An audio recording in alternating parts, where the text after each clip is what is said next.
Aquí, sin embargo, aparece bien caracterizado el Millán Astray mal educado y mal hablado. Al general Millán Astray le había conocido antes de la guerra, cuando, cuando un día me llamó al teléfono. Millán Astray al habla, ¿eres Pemán? Lo que pregunta con ese tuteo, ¿eres Pemán? Y según Pemán, dijo en aquel momento, parece que sí, ya veríamos. Claro, porque es importante saber que estos libros de testimonio están escritos en la fecha en la que están escritos y dan la imagen que le conviene dar en este momento. Luego veremos los textos originales contemporáneos de estos sucesos y veremos que son muy distintos. Pemán, te llamo para darte no un ruego, sino una orden. Has de escribir unas letras para Celia Gámez para una revista que piensa montar. Bueno, este es el capítulo de Millán Astray, que luego sigue estando en El Cardenal Segura y al fondo Millán Astray. En Pamplona con el general Cabanellas, este es uno de los capítulos más famosos porque aquí... Bueno, pero también razonaba... Aquí está. Según Pemán, dice Pemán a Cabanellas, hace un tiempo, no en el momento en el que se publica el libro. Mi general, creo que se ha matado y se está matando todavía por los nacionales demasiada gente. Cabanellas pensó casi un minuto y me contestó gravemente, sí. Había como una evasiva establecida para esta acusación que, aunque pocos se atrevían a explanar, eran muchos los que la llevaban en el corazón. En la España republicana se mataba por iniciativas personales en la forma salvaje llamada el paseo. En el bando nacional intervenían casi siempre los tribunales militares. Un tribunal en una guerra es siempre un hecho presionado por la dirección política y técnica de la guerra misma. Tiene que hacer justicia, pero al mismo tiempo tiene que fabricar ejemplaridad. O sea, que, como Ian Gibson cuando habla de Paracuellos, que sí, que sus razones tenían. En el plano inverso, Gibson desde el otro bando. El silencio de Cabanellas me estimulaba. Bueno, lo estimulaba, bien. Y añadí, mi general, la experiencia no es difícil de hacer. Haga el ensayo sobre cualquier ciudad española cuyos habitantes usted conozca bien, casi uno por uno. Quizá, por ejemplo, Zaragoza, para usted, o Cádiz, para mí. Logre que le den la lista nominal de todos los ejecutados por el bando nacional para esa triste, pero no dudo que precisa, función de ejemplaridad o escarmiento. Confronte usted las dos listas. Puedo asegurarle que usted llegará a la convicción de que la finalidad de escarmiento hubiera sido suficientemente cumplida con un 5 o 4% de la lista dramática y excesiva que arrojará el 70 o el 80.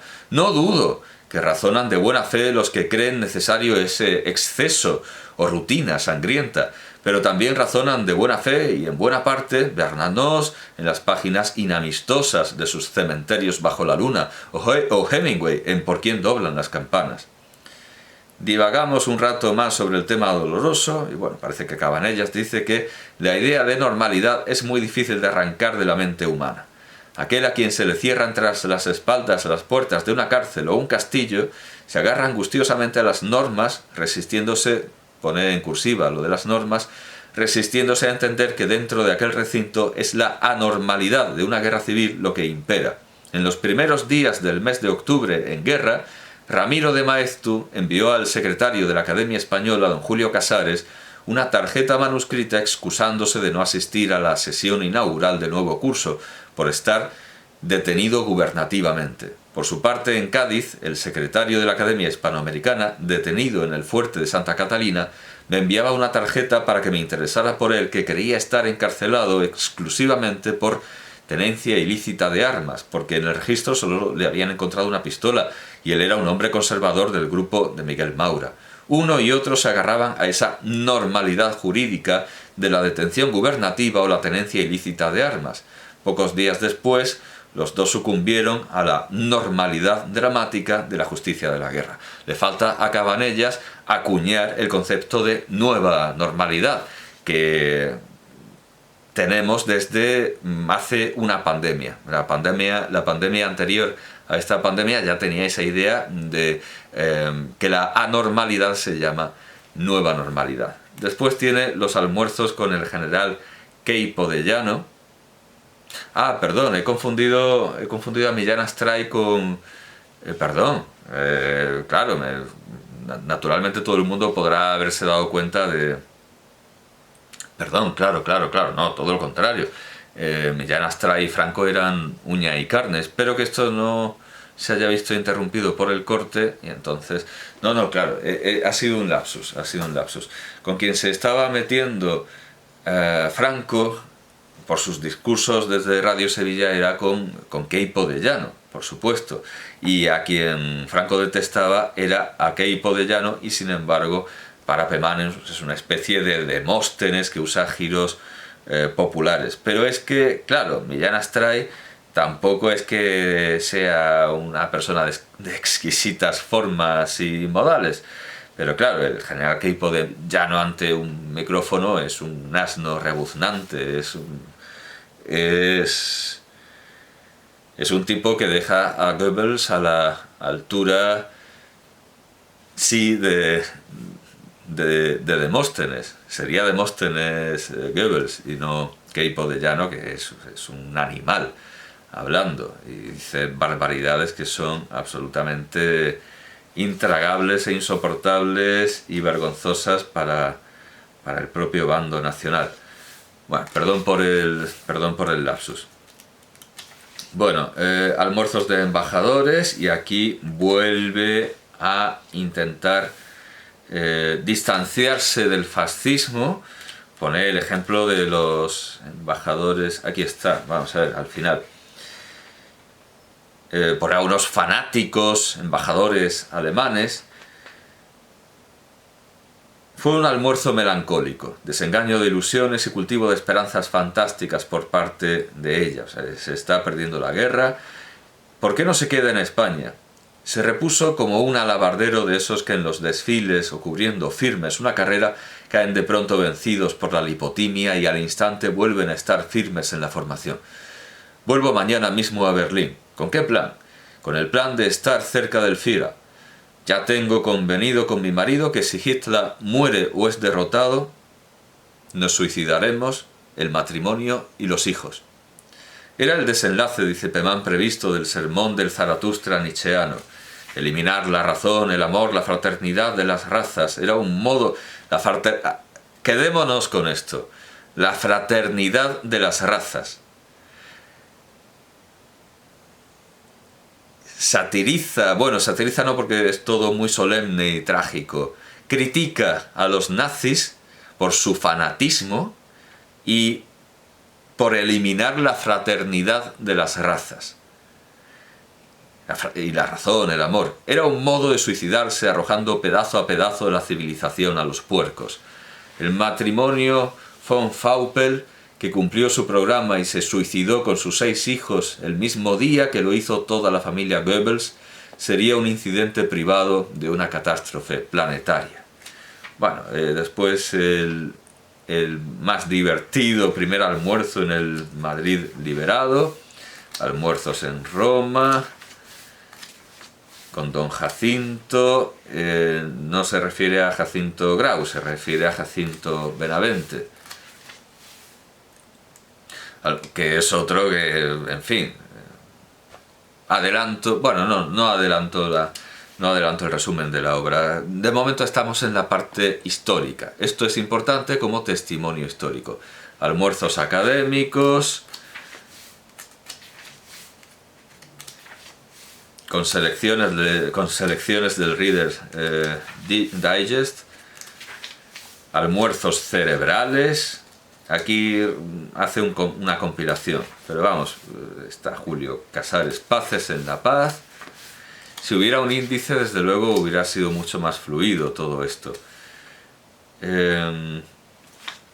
Adusum Delphinis, esta ya es su parte como jefe de los monárquicos. Almuerzo con Arias Salgado. Jean Cocteau en Cádiz y en París. Almuerzos con gobernantes. con Manuel Fraga Iribarne. Este es importante, este de los gobernantes es importante, desde luego entre ellos está Franco, y hay muchas frases importantes que se le atribuyen que proceden de este almuerzo. Con Manuel Fraga Iribarne, almuerzos americanos. Este es el contenido íntegro, estoy pasando todas las páginas sin dejar nada. Almuerzos enciclopédicos. Aquí está el Conde de Barcelona. Y aquí, ya está, termina. El Séneca. Estos son sus almuerzos con gente importante que dan testimonios únicos. Aunque bueno, claro, en el caso de Cabanellas, al principio lo que tiene es el silencio, pero luego tiene un argumento para la represión. Pero sin duda alguna, su volumen documental más importante y más famoso no son los almuerzos con gente importante, sino los almuerzos con Franco. Mis almuerzos con Franco. Por cierto, con un infortunado diseño de portada que da la razón a quienes sienten urticaria ante la bandera nacional, porque se ha usado, además de en los estancos, se ha usado de manera inmisericordia en todos los volúmenes y en toda la parafernalia relacionada con Franco y sus hombres. Mis encuentros con Franco, esto ya es un libro que no se atreve a publicar en 1975, este libro es de 1976. Por cierto que está lleno de erratas. Y algunas absurdas, como especialmente para alguien que ha sido director de la Real Academia, resulta especialmente ridículo que por sistema se escriba hológrafo sin H. Aunque veo que también se admite sin H, pero eso... Sí, se admite sin H, pero vamos a ver. Hológrafo, como bien dice aquí la etimología, viene del latín tardío hológrafus, y este del griego bizantino hológrafos, de puño y letra del testador, que todo ha salido de la misma grafía, todo es de la misma escritura, pero sin H parece que viniera del latín olus, verdura, y entonces parecería que Franco ha escrito el testamento con un pepino o algo parecido. Del mismo modo que conviene preservar la H en homófago. Homófago con H sería alguien que se come a sí mismo, que se devora a sí mismo. Y homófago sin H sería alguien que come carne cruda. No entiendo muy bien por qué se admite en español hológrafo sin H. Pero bueno, al margen de esto, hay verdaderas erratas y hay palabras en latín mal escritas, etc. Y parece que esto está escrito al dictado y que Pemán no lo ha revisado, o que Pemán tiene faltas de ortografía, como parece sugerir alguna... bastantes comentarios acerca de su desprecio por la ortografía. De aquí quería subrayar algunos pasajes que son documentalmente importantes, como cuando Franco dice: «Siempre he lamentado yo que la marcha real española no tenga letra. En el extranjero nos coloca a veces en situaciones difíciles a las comisiones españolas. Ya habrá oído contar,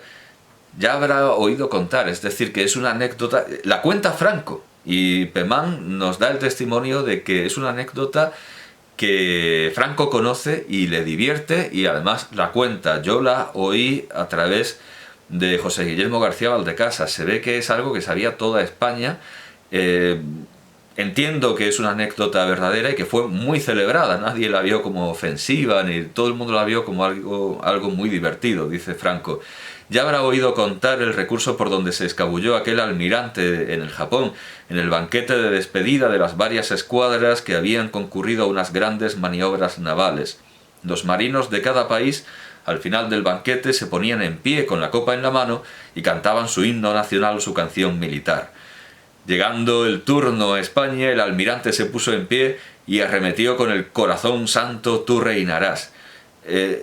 Lo que cantaba José Guillermo García Valdecasas en su versión de la anécdota, que difiere, es divergente con respecto a la de Franco, era "Oh buen Jesús, yo creo en vos". No recuerdo cómo era la canción, pero bueno, que cantó un himno religioso. Seguro, dice Franco, de que sus hombres lo sabrían todos y lo corearían, como así fue. A todo esto usted, Pemán, que hace versos, ¿por qué no le hace una letra a la Marcha Real? Es decir, Pemán deja constancia de que Franco le propone escribir una letra para el himno cuando ya lo había hecho. Es decir, que a Franco que esa letra es tan desconocida que no la conoce ni Franco, y que le propone a Pemán que haga lo que ya ha hecho. Por eso digo que sí, que muy bien, llevar bigotes con guías y bicicletas con ruedas desiguales y relojes de bolsillo y tirantes, pero lo que tiene mérito es leer a Pemán, que ni siquiera Franco se ha enterado de que le escribió una letra al himno nacional. Y entonces Pemán, diplomático, dice: los himnos no se componen, mi general, tienen que llevar sobre sí una carga de tradición y de inconsciencia. Ya don Miguel me hizo hace tiempo ese requerimiento y llegué a componer una letra, o sea, don Miguel, primo de Rivera, claro, y llegué a componer una letra de la que no quedé del todo descontento. Bueno, hay que decir que es mejor que la de Marquina, que eso no pega. Ni luego Aznar intentó ponerle una letra con el concurso de John Juaristi y del director. Claro, los dos fueron directores de la Biblioteca Nacional. Bueno, eso tampoco cuajó. Y luego hubo un concurso y podemos decir que ABC se rió del ganador y le hizo una entrevista en la que el periodista hacía comentarios que eran claramente sarcásticos. Démoslo por imposible. El himno nacional, la Marcha Real, por hablar con propiedad, no puede tener letra porque ya se ha intentado y ha sido todo más ridículo que... Bueno, pues dice Pemán: no quedé del todo descontento, sobre todo de la estrofa final. Gloria a la patria que supo seguir sobre el azul del mar el caminar del sol. Esa pedrea o tamborileo de acentos agudos, seguir, azul, mar, caminar, sol, me parece un hallazgo, dice Pemán. Me parece un hallazgo. Bueno. En fin, pero no se logró que lo cantaran, una de las muchas erratas, que lo cantaran más que unas cuantas escuelas primarias y algunos conservatorios. Las cosas, para ser populares, tienen que tener una más clara participación del pueblo. Los himnos nacen y se consolidan en un ambiente irracionalista. La marsellesa no nació en las barricadas de París, sino en las provincias, y es la música de un tantumergo aligerada de compás. Esto también entronca con una anécdota que nos contaba José Guillermo García Valdecasas, y es que en una ocasión la policía detuvo a un borracho que estaba cantando el Cara al Sol con la letra del tantumergo. Les pareció doblemente una blasfemia, un sacrilegio y además un atentado político. Pero resultó ser que el borracho era el autor del Cara al Sol, el autor de la música del Cara al Sol, no el poeta. Y les reveló un secreto, y es que todos los himnos caben en el tantumergo, y que de una manera consciente o no, y a veces es así porque se usa como plantilla o como monstruo es el poema sin sentido que se usa como andamio para una composición musical. De una manera inconsciente o no, pero en general casi siempre consciente, se usa el tantumergo para lograr que el himno sea cantable, a diferencia naturalmente de la Marcha Real, que no es cantable porque no es un himno, es una marcha, aunque decía José Guillermo García Valdecasas que si si alguna letra tuvo en su origen, sería algo así como Viva el Rey. Y es un acierto de Pemán el que su himno empieza con un Viva España, que es casi lo único que cabe. Lo del Tantum Ergo es absolutamente cierto y no solo vale para la marsellesa, sino para la internacional, por supuesto para el Cara al Sol, el Cara al Sol, que su propio compositor revela ese secreto, que usa el Tantum Ergo como monstruo, pero es algo universal. Tantum ergo sacramentum venere cernui.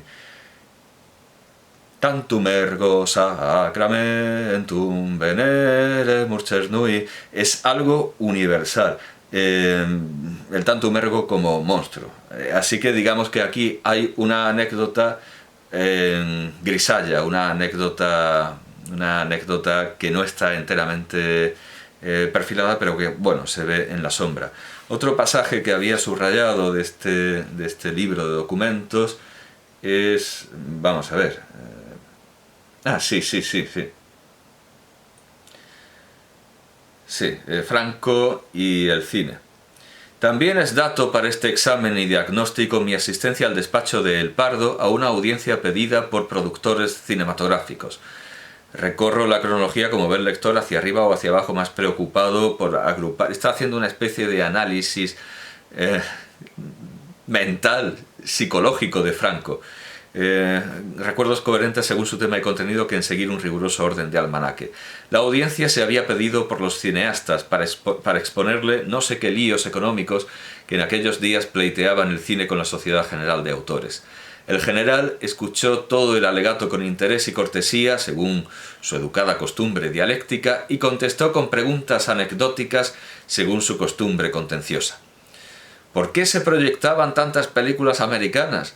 En todas ellas se exalta el divorcio y se desconoce la familia. Es preciso hacer películas españolas. Cortés, Pizarro o el 2 de Mayo serían magníficos argumentos, y si se quiere algo más popular y barato, ¿por qué no llevan al cine la zarzuela Marina? Claro, esto es de carcajada para todo el mundo que haya visto, Espérame en el cielo, la película de Mercero, en donde la voz campanuda, dirían los periodistas, los mismos que hablan de la pertinaz sequía y del rey campechano, donde José Sazatornil Saza dice con esa voz solemne y engolada que el caudillo disfruta mucho con la zarzuela y por encima de todas Marina. Y hay bastantes apariciones jocosas de Marina en el resto del libro. Desde luego, Marina en sí es una obra bastante ridícula, con unas rimas abracadabrantes. Hay un largo pasaje en el que se canta por necesidad métrica acerca del océano, se habla del océano, y hay cosas verdaderamente... yo tosco y rudo trabajador pulir quisiera mi áspera voz. Lo único que está bien escrito en toda la zarzuela es el famoso brindis que también cantaba, tan admirablemente cantaba Alfredo Kraus, de a beber y a ahogar el grito del dolor. Pero toda Marina es un despropósito, y a Franco le encantaba. Bueno, adelanto para cuando trate el teatro. Esto es importante, claro, para el teatro de Pemán. Lo voy a leer y quede en la memoria del lector, espectador, como debe quedar aquello de la fraternidad de las razas, el amor, a propósito de la pareja de los embajadores nazis. También le vi en la representación extraordinaria que con ocasión del centenario de Nebrija dirigió Cayetano Luca de Tena en el anfiteatro de Itálica, de mi versión de la Antígona de Sófocles. Versión de la Antígona, es decir, es una traducción. Él le ha dado así un barniz, un toque literario, pero la obra es la de Sófocles, sin más, al igual que el Edipo Rey de Stravinsky no es el Edipo Rey de Cocteau ni de Danielou, es el de Sófocles, por más que Cocteau y Danielou le hayan dado un barniz. Pero el autor de ambas obras la de Stravinsky y la de Pemán, es Sófocles. Esto es importante. Franco ocupó con su séquito el palco presidencial o imperial. ¿Por qué no? Venga, es como lo de, venga, hagamos lectura obligatoria a Villalón. Imperial, venga, ¿por qué no? Ya, ¿qué más da? Imperial, bueno, imperial, que forma parte de la fábrica pétrea del recinto. Claro, puede estar intentando ligar el pasado con el presente, pero no creo que el emperador, si hubiera asistido a esa representación en Itálica, estuviera en nada que se pudiera llamar un palco. Y desde luego Franco no era un presidente. Que forma parte de la fábrica pétrea del recinto. El anfiteatro está en perfecto estado. Imagino que cualquiera que lo conozca podrá hacerse una idea. Yo estuve durante la representación sentado en un peldaño de la escalera de acceso al palco. Tenía al generalísimo a 3 o 4 metros y podía ver sin obstáculo ninguno las más pequeñas reacciones matizadas que afloraran a su semblante. La Antígona, como es sabido, es una de las más radiantes proclamaciones helénicas de la libertad individual y de la vida privada y familiar. Naturalmente el texto está empedrado de tajantes hexámetros liberales, sin H, pero creo que en español sí está bien, hexámetros, sin H es algo que tiene más sentido que hológrafo. Hexámetros liberales, arrojados a la cara de Creonte, el tirano. No hay pueblo hecho para un hombre solo. El hombre que pretenda mandar solo, vaya a mandar a Libia y sus arenas. Franco escuchaba estos disparos ideológicos, ese curso comprimido de derecho natural, sin mover un músculo de su cara. Cantada y en italiano gana mucho la moral, solían decir las abuelas para disculpar su asistencia a ciertas óperas calificadas de verdes, como La Traviata o La Favorita. Lo mismo pueden decir los autócratas. Traducidos del griego, se dulcifican mucho las declamaciones contra el poder personal. Bueno, por lo menos no lo cuenta Pemán como un gran atrevimiento, porque se atrevió a decirle a Franco desde el escenario: el hombre que pretenda mandar solo, vaya a mandar a Libia y sus arenas, porque está claro y está cristalino y transparente que quien habla es Sófocles, no Pemán.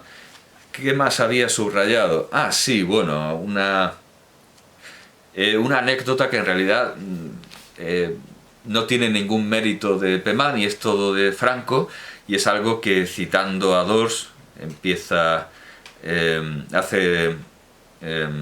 hace que comience su libro, que la interview es un género que escribe uno y cobra otro. Esta página tendría que haberla cobrado Franco, porque es entera de Franco. También de Dors recuerda una anécdota también muy significativa. Navarra y el carlismo han tenido el privilegio de ser piropeados por el Mediterráneo con Dors y por el Atlántico con Valle-Inclán. Todo estaba previsto por Dors para reproducir el calco fiel, pues él vivía siempre borradores egregios. La tertulia de Goethe en Weimar. Creo que falta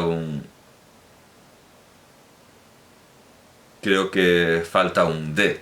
El calco fiel de la tertulia de Goethe en Weimar. Muchos de mis lectores habrán oído la anécdota dorsiana de los días en que se esperaba la visita de Franco a Pamplona. Dors, laminando las palabras entre los dientes cerrados y prietos que sólo se permitían una pequeña ranura para expeler rigores, dijo en aquella ocasión: «Espero que Franco vendrá a visitarme». «Me parece excesiva ambición, maestro». «¿Por qué? Napoleón, cuando pasó por Weimar, fue a visitar a Goethe». «Pero usted no es Goethe». «Él tampoco es Napoleón». Bueno, este es mérito de Franco. Así, merendando una tarde en una finca del puerto de Santa María, después de una cacería de perdices, contó con regocijo este sucedido. Alguien le había citado en la conversación la conocida frase tópica con que los ingleses exaltan la omnipotencia del Parlamento británico. En realidad no es una frase de los ingleses, es una frase de un filósofo político francés que se ríe del parlamentarismo británico. No es de los ingleses, es de un francés. El Parlamento puede hacerlo todo menos que un hombre se convierta en mujer.